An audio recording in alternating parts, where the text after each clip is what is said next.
قلعے کے ایک سنسان سے گوشے میں واقع سرکاری اقامت گاہ کو خالی کرنے سے پہلے ایک خدمتگار نے سرگوشی کرتے ہوئے امیر جلال سے کہا، اگر آپ مناسب سمجھیں تو اپنے علاج کے سلسلے میں اس لڑکی سے ضرور رجوع کریں جس کی وجہ سے آپ پر یہ خوفناک بیماری مسلط ہوئی ہے۔ امیر جلال نے چونک کر خدمتگار کی طرف دیکھا اور پھر نگار خانم کے کمرے میں پہنچ کر کسی سوالی کی طرح گڑ گڑانے لگا، مجھے معاف کر دو کہ واقعتاً میں نے تم پر بڑا ظلم کیا ہے، مگر افسوس تو اس وقت معافی طلب کر رہا ہے جب تیرے طاقتور ہاتھ مجھ پر مزید ظلم کرنے کے قابل نہیں رہے۔ نگار خانم نے بمشکل اپنی زبان سے یہ الفاظ ادا کیے، جریان خون کے باعث وہ اس قدر نڈھال ہو چکی تھی کہ اس کے لیے فرش سے اٹھ کر بستر پر بیٹھنا بھی محال تھا۔ امیر جلال، شاید تجھے یاد نہیں ہوگا کہ فرعون نے بھی ڈوبتے وقت یہی کہا تھا کہ میں موسیٰ کے رب پر ایمان لے آیا، لیکن اس وقت بہت دیر ہو چکی تھی۔ اگر وہ اختیار کی حالت میں اپنے اللہ کی وحدانیت اور کبریائی کا اقرار کر لیتا تو یقیناً غرق ہونے سے بچ جاتا۔ تیری معافی بھی کسی بے دست و پا اور مجبور انسان کا عمل ہے۔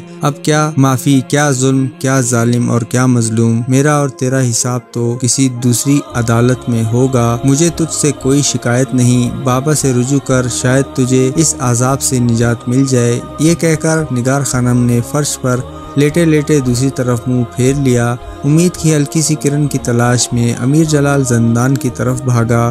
وہ سوچ رہا تھا کہ کسی صورت اس کے ہاتھوں کی کھوئی ہوئی طاقت بحال ہو جائے، پھر وہ نگار خانم جیسی سرکش لڑکی کو اپنے سامنے جھک جانے پر مجبور کر دے گا۔ امیر جلال کی خبیث فطرت میں کوئی تبدیلی واقع نہیں ہوئی تھی، وہ تو بس اپنا کام نکالنے کے لیے کبھی ملکہ غزنی سے رحم کی بھیک مانگتا تھا، کبھی نگار خانم کے سامنے دست سوال دراز کرتا تھا اور اب نظام شاہ کے پیروں پر سر رکھنے کے لیے زندان کی طرف بھاگا جا رہا تھا۔ جب امیر جلال دروغہ زندان کے قریب پہنچا تو اس نے چونک کر سالار غزنی کی طرف دیکھا۔ یہ آپ کے ہاتھوں کو کیا ہو گیا ہے؟ کچھ نہیں، امیر جلال نے حسب عادت تلخ اور ناخوشگوار لہجے میں کہا۔ دروازہ کھولو، مجھے نظام شاہ کو دیکھنا ہے کہ وہ زندہ بھی ہے یا اس کی سانسیں ختم ہو چکی ہیں۔ دروغہ زندان کو ابھی تک یہ بات معلوم نہیں تھی کہ امیر جلال سالاری کے عہدے سے معزول ہو چکا ہے اور اب اس کی حیثیت صرف ایک سپاہی سے زیادہ نہیں ہے۔ اپنی اسی لا علمی کے سبب دروغہ زندان نے امیر جلال کے حکم کی تعمیل میں قید خانے کا دروازہ کھول دیا۔ امیر جلال کسی دہشت زدہ انسان کی طرح دروازے میں داخل ہوا، مگر چند قدم آگے بڑھتے ہی اس پر وہی کیفیت طاری ہو گئی۔ امیر جلال کو محسوس ہوا جیسے کوئی نادیدہ ہاتھ اس کے دماغ میں میخیں ٹھوک رہا ہو اور کوئی آہنی شکنجہ اس کے دل کو پکڑ کر مسل رہا ہو۔ امیر جلال گھبرا کر باہر نکل آیا۔ اگر وہ کچھ دیر اور وہاں ٹھہر جاتا تو یقیناً دم گھٹنے سے اس کی موت واقع ہو جاتی۔ یہ ابھی زندہ ہے۔ باہر نکلتے ہی امیر جلال نے بات بنانے کے لیے دروغہ زندان کو مخاطب کرتے ہوئے کہا، بہرحال تم جاگتے رہنا، کہیں تمہاری غفلت سے فائدہ اٹھا کر وہ پاگل بوڑھا فرار نہ ہو جائے۔ اونچی آواز میں بڑبڑاتا ہوا امیر جلال تیزی سے واپس لوٹ گیا۔ سالار غزنی کو کیا ہو گیا ہے؟ دروغہ زندان نے خود کلامی کے سے انداز میں کہا، کہیں ان کا ذہنی توازن اس نے جیسے ہی اپنے آپ سے سرگوشی کی اور زندان کی بلند دیواروں کو دیکھنے لگا جن کے پیچھے غزنی کا مرد قلندر قید تھا۔ قلعہ واپس پہنچ کر امیر جلال نے اسی خدمتگار کو مخاطب کرتے ہوئے کہا جس نے نگار خانم سے معافی مانگنے کا مشورہ دیا تھا، اب کچھ نہیں ہوگا، یہ صرف فریب ہے۔ وہ بوڑھا شعبدہ باز جب خود زندان سے باہر نہیں نکل سکتا پھر میرے مرض کا کیا علاج کرے گا؟ تم اس لڑکی کو اٹھا کر اس کے گھر پھینک آؤ، کہیں یہ مر ہی نہ جائے۔ جب سے یہ بدبخت یہاں آئی ہے مجھ پر مسلسل آفتوں کے پہاڑ ٹوٹ رہے ہیں۔ پھر کچھ دیر بعد نگار خانم کو انتہائی شکستہ حالت میں اس کے گھر پہنچا دیا گیا اور امیر جلال ملکہ غزنی کی طرف سے بھیک میں دیے ہوئے ایک غلام کو ساتھ لے کر اپنے تنگ و تاریک مکان کی طرف لوٹ گیا۔ ایک شقی القلب اور کمینہ فطرت انسان کو یہ چند روزہ ترقی راس نہیں آئی تھی۔ عمرہ سلطنت کے مشورے کے مطابق امیر اسماعیل اپنا لشکر لے کر غزنی کی حدود سے نکلا اور تیز رفتاری کے ساتھ بلخ پہنچ گیا۔ تمام فوجی مشیروں کا خیال تھا کہ امیر اسماعیل کو دفاعی جنگ لڑنے کے بجائے پیش قدمی کرتے ہوئے محمود کے لشکر پر حملہ آور ہو جانا چاہیے۔ اس طرح دشمن پر نفسیاتی دباؤ بڑھ جائے گا اور اس کے حوصلے پست ہو جائیں گے۔ یہی وجہ تھی کہ امیر اسماعیل بلخ سے نکل کر نشاپور کی طرف بڑھا۔ اس جنگی سفر میں ملکہ غزنی بھی اس کے ہمراہ تھی تاکہ وہ مشکل وقت میں اپنے کمسن بیٹے کی حوصلہ افزائی کر سکے۔ دوسری طرف محمود اپنی فوج لے کر نشاپور کی حدود سے باہر نکلا۔ اگرچہ اعداد و شمار کے لحاظ سے امیر اسماعیل کے مقابلے میں محمود کی فوجی طاقت کم تھی، لیکن اسے ماہر فوجی مشیروں کا بے غرض تعاون حاصل تھا۔ اس کے علاوہ محمود کے تمام ساتھی سرفروشی کے جذبے سے سرشار تھے۔ محمود کے ساتھ اس کا چھوٹا بھائی نصر الدین اور چچا معیز الحق بھی تھے۔ پھر جب دونوں لشکر آمنے سامنے ہوئے تو محمود کے دل میں بھائی کی محبت نے جوش مارا اور اس نے ایک بار پھر ابو الحسن حمودی کو خط دے کر امیر اسماعیل کے پاس بھیجا۔ محمود نے اس آخری خط میں اپنے نازک جذبات کی عکاسی کرتے ہوئے لکھا تھا: اے میرے باپ کی خوبصورت نشانی، اے میرے محبوب، اے میرے عزیز بھائی، اب بھی وقت ہے کہ تم میری طرف پھولوں کا گلدستہ بھیجو اور میں تمہیں مہکتے ہوئے گلابوں کا ہار پہناؤں گا۔ ابھی تم نے کسی مارکا آرائی میں حصہ نہیں لیا ہے، اس لیے تم نہیں جانتے کہ جنگ کسے کہتے ہیں۔ اگر جنگ کسی مقصد عظیم کے لیے لڑی جائے تو عبادت ہے، ورنہ بدترین ہلاکت اور بربادی۔ اللہ کے لیے قبرستان تعمیر کرنے سے گریز کرو۔ میری عین خواہش ہے کہ تمہارے نرم و نازک ہاتھ مقبرے بنانے کے بجائے دلکش سبززار آباد کریں۔ پھر بھی اگر شوق اقتدار تمہارے سینے سے نہیں نکل سکتا تو یقین کرو کہ میں بہت جلد تمہیں تمہارے پسندیدہ علاقے دے دوں گا، لیکن جنگ سے باز آ جاؤ اور دشمنوں کو ہم پر ہنسنے کا موقع فراہم نہ کرو۔ محمود نے بڑا جذباتی خط تحریر کیا تھا، مگر ملکہ غزنی کی بددماغی، امیر اسماعیل کی کم سنی اور خود غرض عمرہ کے گمراہ کن مشوروں نے دونوں بھائیوں کو گلے ملنے نہیں دیا، یہاں تک کہ دونوں طرف کی شمشیریں بے نیام ہو گئیں۔ فولاد سے فولاد ٹکرایا تو فضا میں چنگاریوں کا رقص شروع ہو گیا۔ پھر جب لوہے کے ٹکڑے انسانی جسموں پر گرے تو نغمہ زیر ہوائیں سسکیوں اور چیخوں کے ساز پر بے اثباتی دنیا کے دردناک مرثیے پڑنے لگی۔ امیر اسماعیل نے اپنی فوج کے کسی گوشے کو کمزور نہیں چھوڑا تھا۔ افرادی برتری کے علاوہ کوہ پیکر ہاتھی بھی اس کے ساتھ تھے۔ یہ جنگ کئی روز تک جاری رہی۔ بظاہر امیر اسماعیل کا پلہ بھاری تھا، مگر تائید غیبی محمود کے ساتھ تھی۔ آخر ایک دن محمود نے لشکر کے قلب سے نکل کر امیر اسماعیل کے فوجوں پر زبردست حملہ کیا۔ یہ حملہ ہوا کے اس تند و تیز طوفان کی طرح تھا جو لمحوں کے وقفے میں بڑے بڑے تناور درختوں کو جڑ سے اکھاڑ پھینکتا ہے۔ پھر یہ طوفان اس وقت تھما جب ہزاروں انسان خاک و خون میں نہا کر زمین کا رزق بن گئے۔ امیر اسماعیل بدحواسی کے عالم میں فرار ہو کر غزنی پہنچا اور قلعے میں نظر بند ہو گیا۔ محمود نے غزنی کے نواحی علاقے میں نماز شکرانہ ادا کی اور باپ امیر سبکتگین کے مزار پر حاضر ہوا۔ چند لمحوں میں ماضی کے بے شمار یادیں اس کے دامن سے لپٹ گئیں اور وہ زار و قطار رونے لگا۔ امیر معظم، آپ کا یہ محبوب فرزند، یہ ادنا خدمتگار اس وقت آپ کی بارگاہ جلال میں حاضر ہوا ہے۔ جب آپ اس کا اداس چہرہ دیکھ سکتے ہیں اور نہ ہی اس کی درد بھری آواز سن سکتے ہیں۔ بے شک آپ خدا ترس، رعایا کے ہمدرد اور عادل منصف انسان تھے۔ اللہ آپ کی مغفرت کرے اور میرے چند اعمال بھی آپ کے نامہ اعمال میں تحریر کر دے، مگر آپ کی ایک کوتاہی کے سبب اللہ کی زمین پر خون کے دریا بہہ گئے اور اہل اسلام کی طاقت آپس کے جھگڑوں میں تقسیم ہو گئی۔ کاش ایسا نہ ہوتا، کاش ایسا نہ ہوتا۔ محمود بہت دیر تک باپ کی قبر سے لپٹ کر روتا رہا۔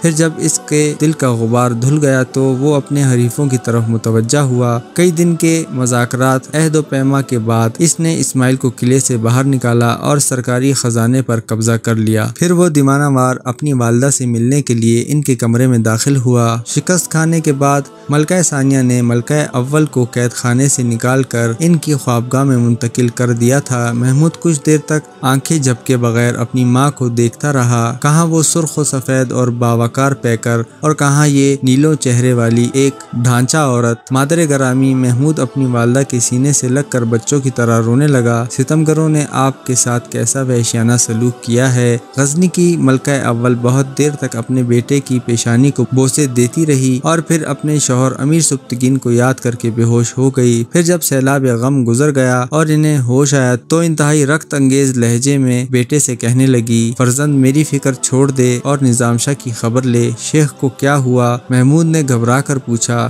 شیخ نے اسماعیل کی اطاعت سے انکار کر دیا تھا، ملکہ اول نے شکستہ لہجے میں کہا۔ اس جرم کی پاداش میں ان کے ناتوانا جسم پر روزانہ مشق ستم کی جاتی تھی۔ پتہ نہیں شیخ، ملکہ اول اس سے زیادہ کچھ نہ کہہ سکی اور ایک بار پھر سسک سسک کر رونے لگی۔ پھر محمود نے زندان کے تاریک کمروں میں داخل ہو کر نظام شاہ کو دیکھا تو وہ اپنی چیخ ضبط نہ کر سکا۔ وحشیوں، تمہاری درندگی کے سامنے تو کفار کی بربریت کے افسانے بھی ماند پڑ گئے۔ نظام شاہ زندان کے فرش پر بے ہوش پڑے تھے۔ شاہی طبیب نے غزنی کے مرد قلندر کی نبض دیکھتے ہوئے کہا، امیر محترم، شاید اب نظام شاہ کبھی ہوش میں نہ آ سکیں۔ شاہی طبیب کی آواز لڑکھڑا رہی تھی، اللہ خود ہی اپنی لامحدود قوتوں کے جاننے والے ہیں، مگر اس عاجز کے علم کے مطابق شیخ کی سانسوں کا شمار ختم ہو چکا ہے، بس چند۔ ابھی شاہی طبیب کی بات مکمل ہونے نہیں پائی تھی کہ زندان کی پرہول فضا میں محمود کی ایک اور فریاد نما چیخ ابھری، یہ کیسے ممکن ہے؟ شیخ اپنے بت شکن سے ملے بغیر کس طرح جا سکتے ہیں؟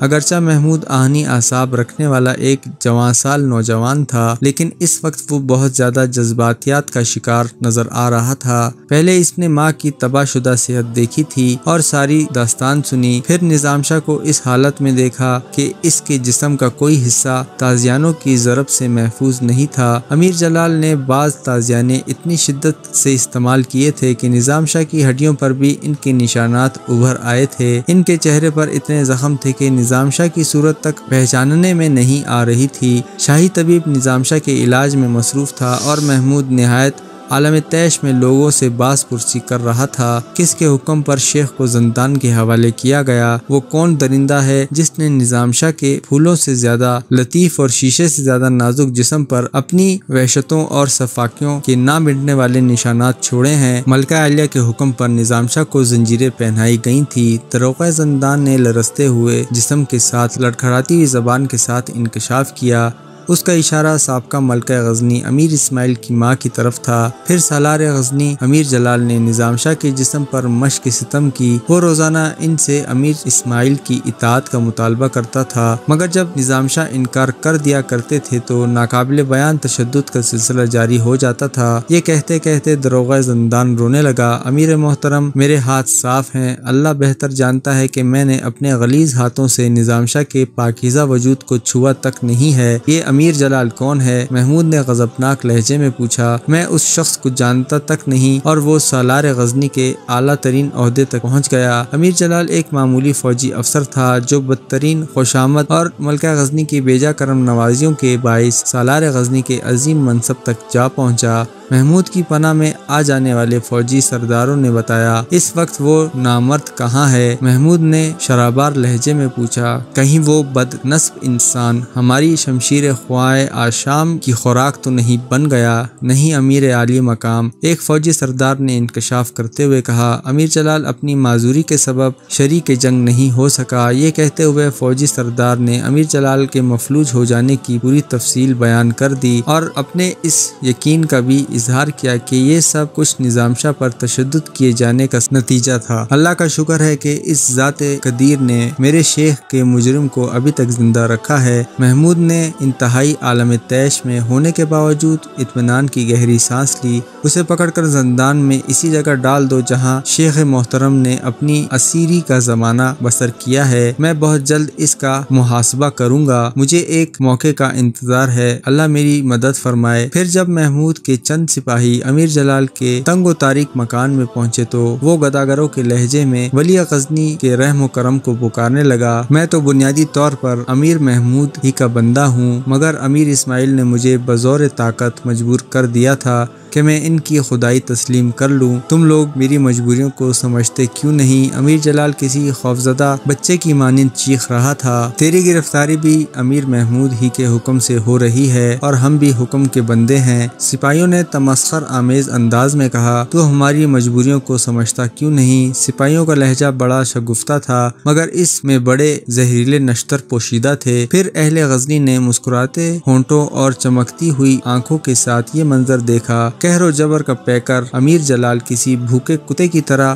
سپاہیوں کے پیچھے پیچھے چل رہا تھا۔ اسے نہ کسی پہرے کی ضرورت تھی اور نہ ہی توق و سلاسل کی۔ غزنی کے باشندوں نے آج تک اپنی آنکھوں سے اتنا مجبور قیدی نہیں دیکھا تھا۔ امیر جلال کو قید خانے میں ڈالنے کے بعد محمود اپنی سوتیلی ماں اور چھوٹے بھائی اسماعیل سے ملا۔ یہ شکست کھانے کے باوجود آزادانہ اور شاہانہ زندگی گزار رہے تھے۔ مادر گرامی، آپ نے مجھے بہت مایوس کیا ہے۔ محمود کا لہجہ انتہائی عاجزانہ جانا تھا۔ آپ کے حکم پر شیخ نظام شاہ کو پابند سلاسل کیا گیا اور پھر ان کے ناتوانہ جسم پر وہ قیامت ڈھائی گئی کہ اس کا تصور کر کے میری روح تک لرز اٹھتی ہے۔ محمود کے چہرے پر شدید ذہنی کرب کے آثار نمایاں تھے۔ شیخ کا مقدمہ میری عدالت میں پیش ہوا ہے۔ ایک اعتبار سے میں خود نظام شاہ کی طرف سے مدعی کی حیثیت سے ہوں اور میری دلی خواہش ہے کہ غزنی کی عدالت عالیہ شیخ کے ایک ایک زخم کا شمار کرے اور ان کے جسم سے بہنے والے ایک ایک قطرہ خون کا حساب دے، مگر چونکہ میں ہی اس وقت غزنی کا حاکم عالی ہوں، اس لیے عدل و انصاف کی بھاری ذمہ داری بھی میرے ہی کمزور کاندھوں پر آن پڑی ہے۔ ملکہ ثانی نے ناپسندیدہ نظروں سے محمود کی طرف دیکھا۔ آخر تو کہنا کیا چاہتا ہے؟ ملکہ ثانیہ کے لہجے سے بڑی بے رحمی جھلک رہی تھی۔ میں مادر گرامی سے یہ عرض کرنا چاہتا ہوں کہ اس مقدمے نے میری راتوں کی نیند اڑا دی ہے اور مجھے انصاف کرنے میں شدید دشواری پیش آ رہی ہے۔ محمود نے رک رک کر کہا، میں نے اپنی مختصر سی زندگی میں اتنا عجیب و غریب اور پیچیدہ مقدمہ نہیں دیکھا کہ ظالم اور مظلوم دونوں ہی میرے انتہائی قریبی رشتہ دار ہیں۔ ملکہ ثانیہ نے ایک بار پھر محمود کی طرف غضبناک نظروں سے دیکھا۔ جو کچھ تیرے دل میں ہے صاف صاف کہتے۔ ملکہ ثانیہ کے لہجے میں جاریت بھی تھی اور نفرت اور تحقیر بھی۔ ایک لاوارث عورت کی قسمت میں جو عذاب باقی رہ گیا ہے وہ بھی اپنے ہاتھوں سے نازل کر دے۔ ملکہ ثانیہ نے محمود جیسے ہمدرد اور سعادت مند بیٹے کی بات سننے کے بجائے کسی جواز کے بغیر اپنی بیوگی کا ماتم شروع کر دیا تھا۔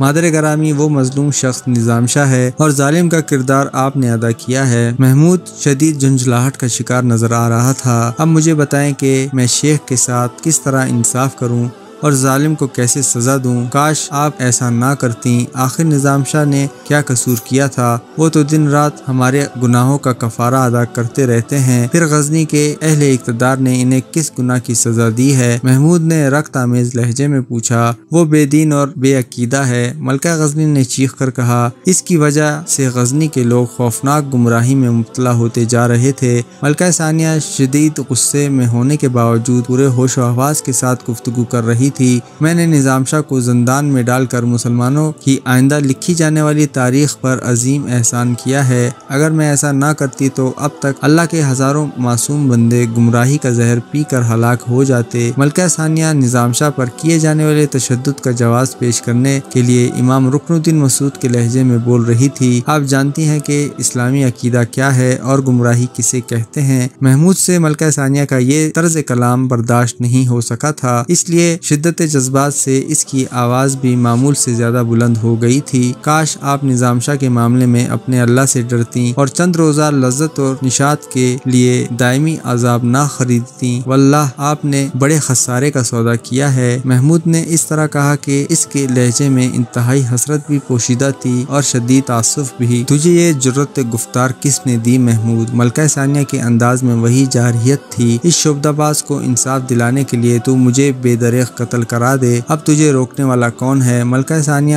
حزانی انداز میں چیخی اور پھر یکایک رونے لگی۔ میرا محافظ اور نگہبان تو قبر میں سو رہا ہے۔ میں جانتی تھی کہ اس کے جانے کے بعد ایسا ہی ہوگا۔ کاش امیر مرحوم کے ساتھ مجھے بھی موت آ گئی ہوتی، مگر موت کس طرح آتی کہ ابھی تو اولاد کے ہاتھوں رسوا ہونا باقی تھا۔ یہ کہتے کہتے ملکہ ثانیہ کی چیخیں اس قدر بلند ہو گئیں کہ پورا کمرہ گونجنے لگا۔ محمود کچھ دیر تک ناقابل بیان حیرت کے ساتھ اس عورت کو دیکھتا رہا جو لمحہ بہ لمحہ نئی نئی شکلیں بدل رہی تھی۔ محمود سوچ بھی نہیں سکتا تھا کہ اس کی سوتیلی ماں کے چہرے پر اتنے نقاب ہوں گے۔ جب بھی کوئی نقاب ہٹتا تو ملکہ ثانیہ ایک مختلف عورت نظر آتی۔ محمود بہت دیر تک شدید ذہنی کشمکش میں مبتلا رہا۔ وہ فطرتاً ایک غصہوار انسان تھا۔ جب تک کوئی انسان سیدھی اور سچی بات کرتا وہ محمود کو ایک خوش مزاج اور زندہ دل حکمران پاتا، مگر جیسے ہی کوئی شخص مکاری اور ریاکاری سے کام لے کر اسے بیوقوف بنانے کی کوشش کرتا تو یک بیک محمود کی آتش غضب جل اٹھتی اور ولی غزنی کا جی چاہتا کہ وہ اپنے مقابل کھڑے ہوئے منافق اور فتنہ گر انسان کی زبان کاٹ دے۔ اس وقت ملکہ ثانیہ کے سلسلے میں بھی محمود کی جذباتی کیفیت کا یہی حال تھا، مگر رشتوں کے تقدس اور احترام نے اس شعلہ صفت حکمران کو برف بنا دیا تھا اور برف بننے کی منزل تک پہنچتے پہنچتے محمود نے خوفناک اعصابی جنگ لڑی تھی۔ مادر معظمہ اس بار محمود ملکہ ثانیہ سے مخاطب ہوا ہوا تو اسے اپنی آواز بڑی عجیب سی لگی۔ کاش آپ کو سزا دینے کا اختیار رکھتا۔ میرا حسن زن دیکھیے کہ میں خود غرضی اور سفاکی کے بدترین مظاہروں کے بعد بھی آپ کو مادر معظمہ کہہ کر پکارتا ہوں، مگر آپ نے کسی موڑ پر یہ جھوٹا تاثر بھی نہیں دیا کہ میں آپ کی امیر عالی مقام کی زندہ نشانی ہوں۔ آپ خوب جانتی ہیں کہ حریصانہ اقتدار کی جنگ میں کوئی ماں نہیں ہوتی اور کوئی بھائی نہیں ہوتا۔ مجھے اعتراف ہے کہ آپ نے دنیاوی سیاست کے اس اصول پر سچائی اور شدت سے عمل کیا ہے کہ مجھے اپنا بیٹا نہیں واجب القتل دشمن سمجھا، مگر آپ گواہ ہیں کہ میں نے کتاب سیاست کے روشن اوراق پر سیاہی پھیر دی اور انہیں پھاڑ کر ہوا میں منتشر کر دیا۔ مادر گرامی، ہونا تو یہ چاہیے تھا کہ میرا یہ عمل جہالت یا بے خبری کے سبب نہیں تھا۔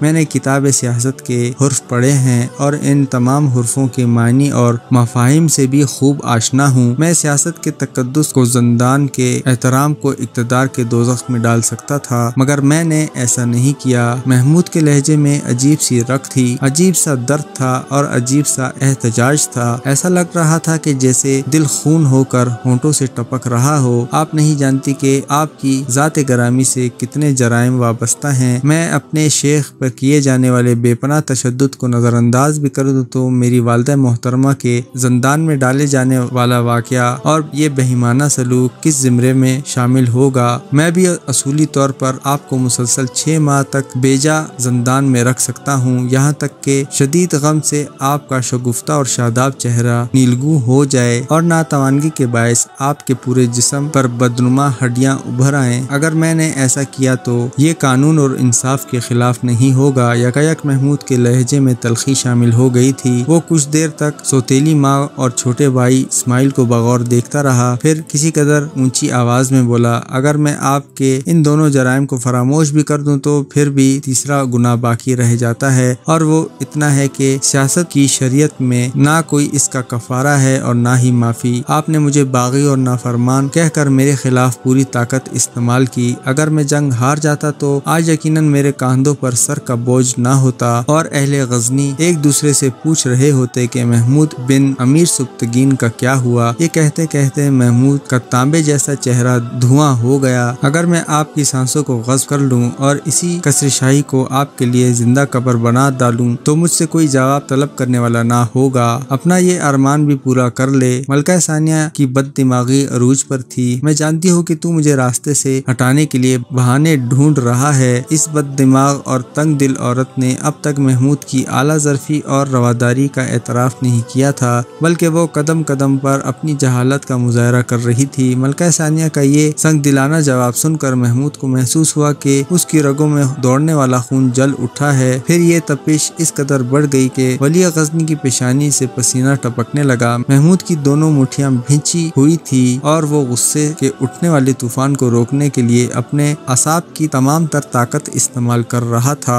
آخر بہت دیر بعد محمود اس قابل ہو سکا کہ وہ اپنی سوتیلی ماں سے عام لہجے میں گفتگو کر سکے۔ ولی غزنی بڑی مشکل سے اپنے نفس کی منفی قوتوں کو کچلنے میں کامیاب ہو گیا تھا۔ مادر گرامی، قہر و غضب کی سرکش لہروں کو ضبط کرتے کرتے محمود کی آواز لرزنے لگی تھی۔ آپ کو اللہ کا واسطہ ہے، مجھے اس قدر خوفناک آزمائش میں مبتلا نہ کیجیے، میں بہت کمزور انسان ہوں۔ یہ کہتے ہوئے محمود ملکہ ثانیہ کے کمرے سے نکل کر چلا گیا۔ اگرچہ نظام شاہ کئی دن سے بے ہوش تھے اور شاہی طبیب دبے لہجے میں ان کی موت کا امکان بھی ظاہر کر چکے تھے، لیکن حیرت انگیز طور پر ابھی تک غزنی کے مرد قلندر کی سانسوں کا سلسلہ منقطع نہیں ہوا تھا، اور یہ بات بڑی اطمینان بخش تھی۔ محمود اپنا بیشتر وقت نظام شاہ کے سراہنے بیٹھ کر گزارتے اور کئی گھنٹے تک اس شخص کے شکستہ جسم کو دیکھتے رہتے جس نے زندگی بھر مخلوق خدا کے ہجوم میں مہکتے ہوئے پھول ہی تقسیم کیے تھے، اور جواب میں دنیا نے اسے کیا دیا تھا؟ بس دل میں شکاف ڈال دینے والی تہمتیں، روح کو پگھلا دینے والے آزار۔ پھر اس پر بھی اہل دنیا کو سکون نہیں ملا تو اس نے فاقہ زدہ جسم پر زخموں کی فصل اگا دی، ایسے زخم کہ اگر کسی طاقتور نوجوان کو دیے جاتے تو وہ تکلیف کی شدت سے چیخ اٹھتا۔ داروغہ زندان نے روتے ہوئے محمود کو بتایا تھا کہ طویل تشدد کے دوران نظام شاہ کبھی نہیں چیخے۔ کیسی قوت برداشت ہے میرے شیخ میں، محمود خود کلامی کے انداز میں کہتا۔ اس جبر و ستم کے سامنے تو پتھر بھی اپنی پہچان کھو بیٹھتا ہے۔ پھر یکایک محمود کے دل و دماغ جل اٹھتے اور وہ جوش غضب میں کھڑا ہو جاتا۔ اس کے ساتھ ہی ولی غزنی کی آنکھوں کے آگے دھواں سا پھیل جاتا اور پھر دھوئیں کے پس منظر میں اس کی سوتیلی ماں کا چہرہ ابھرنے لگتا۔ نظام شاہ کا مجرم محمود کے سامنے بھی تھا اور گرفت میں بھی، مگر اس کی مجبوری یہ تھی کہ وہ مجرم کو سزا نہیں دے سکتا تھا۔ محمود اپنی اس بے بسی پر تڑپ کر رہ جاتا کہ اسے اپنے دل میں ناقابل بیان درد محسوس ہونے لگا تھا۔ پھر ایک دن یہی درد اسے امیر جلال کے پاس لے گیا۔ تو ابھی تک میری شمشیر قہر سے اس لیے محفوظ ہے کہ نظام شاہ ہوش میں نہیں آئے ہیں، محمود نے سابق سالار غزنی کو مخاطب کرتے ہوئے کہا۔ فی الوقت میری سب سے بڑی خواہش یہی ہے کہ شیخ آنکھیں کھول دیں اور تجھے دی جانے والی سزا کا منظر پورے ہوش و حواس کے ساتھ دیکھ سکیں۔ دنیا کے سب سے بزدل انسان، یہ بات تیرے وہم و گمان میں بھی نہیں ہوگی کہ میں تجھے کیسی سزا دوں گا۔ امیر جلال محمود کی حالت غضب دیکھ کر کانپنے لگا۔ ولی غزنی کے قہر سے تو پہاڑ بھی پناہ مانگتے ہیں، پھر میری کیا حیثیت ہے؟ میں تو ایک حقیر اور کمزور انسان ہوں۔ یہ بات تو نے اس وقت کیوں نہیں سوچی تھی جب تو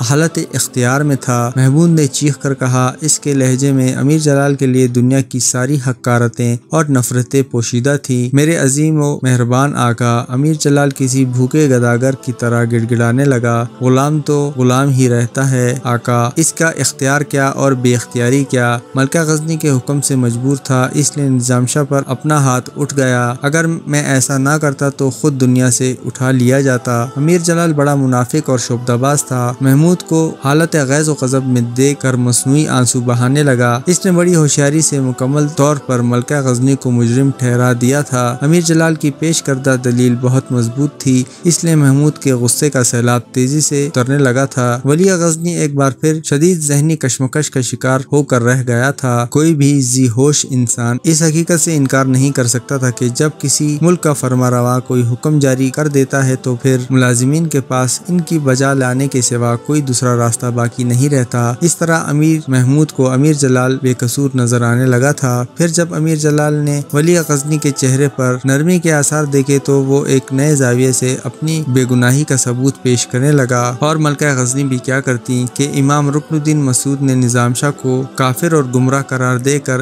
ان کے قتل کا فتویٰ صادر کر دیا تھا۔ یہ نیا انکشاف سن کر محمود کے ہوش و حواس اڑ گئے۔ وہ کچھ دیر تک سکتے کے سے عالم میں کھڑا رہا۔ اس کے چہرے پر آہستہ آہستہ وہی رنگ غضب نمایاں ہونے لگا تھا۔ کفر اور نظام شاہ دونوں کو ایک دوسرے سے کیا نسبت ہے؟ معاذ اللہ! امام رکن الدین مسعود نے ایک مرد خدا پر بڑی سنگین تہمت اور بڑا خوفناک الزام تراشا۔ اس بہتان تراشی کے وقت ان کی زبان نہیں کانپی اور خوف الہی سے ان کے جسم پر لرزہ طاری نہیں ہوا۔ محمود ذہنی طور پر زندان کے بجائے کہیں اور تھا، مگر اس کی نظریں امیر جلال کے چہرے پر مرکوز تھیں۔ ولی غزنی کو تذبذب کا شکار دیکھ کر امیر جلال نے اس صورتحال سے بھرپور فائدہ اٹھانے کی کوشش کی۔ امیر ذی چشم، یہ کوئی رازداری کی بات نہیں تھی اور امیر رکن الدین مسعود نے قصر شاہی کے بند کمرے میں بیٹھ کر نظام شاہ کے قتل کا فتویٰ صادر نہیں کیا تھا۔ یکایک امیر جلال کا لہجہ پرجوش ہو گیا تھا اور یہ بھی سابق سالار غزنی کی ایک شاطرانہ چال تھی تاکہ اس کے دعوے میں اثر پیدا ہو سکے۔ شاید امیر عالی مقام کو سلطنت کے کسی ذمہ دار شخص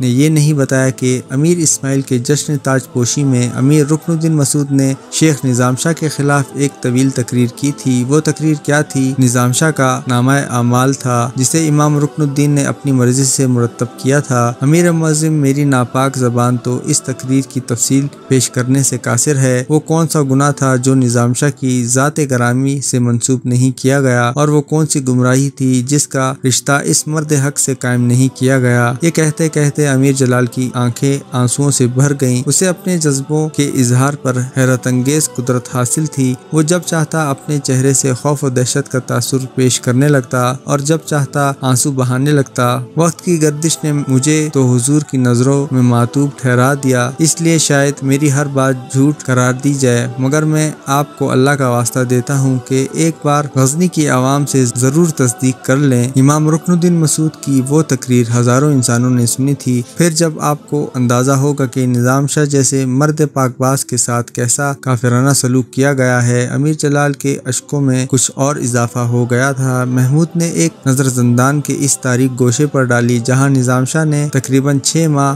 حالت اسیری میں گزارے تھے۔ پھر وہ غصے سے بھرا ہوا زندان سے نکل کر قصر شاہی کی طرف چلا گیا۔ امیر جلال نے چین کی سانس لی۔ سابق سپہ سالار کے خیال میں ایک خوفناک عذاب اس کے سر سے ٹل گیا تھا۔